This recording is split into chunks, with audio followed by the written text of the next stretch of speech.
Good evening বন্ধুরা, কেমন আছো? হ্যাঁ, তোমরা সবাই ভালো আছো? আর দেখতেই পাচ্ছ ফাইনালি আমি এখন বেরিয়ে পড়েছি, যাব হনুমান মন্দির। তোমরা দেখতেই থাকো। দেখো গার্ডেনটা কত সুন্দর লাগছে।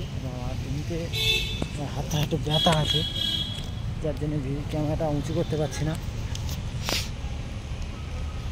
এরকমভাবে ভিডিও করা হয়, কিন্তু আমি ভিডিও বানাচ্ছি এইভাবে, তোমরা দেখতে থাকো। তো দেখো রাস্তার মধ্যে এই যে আমি বেরিয়ে পড়েছি।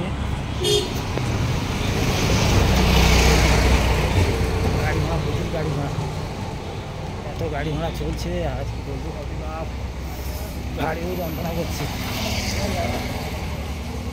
এখন বাজে 9:30। দেখতেই পাচ্ছ, প্রতিদিন ব্লগ পাবে এরকম ব্লগ। আর ওই যে ভোলে বাবার দল সব চলেছে এগিয়ে গিয়ে, ঠিক আছে। হাতে যন্ত্রণা হচ্ছে।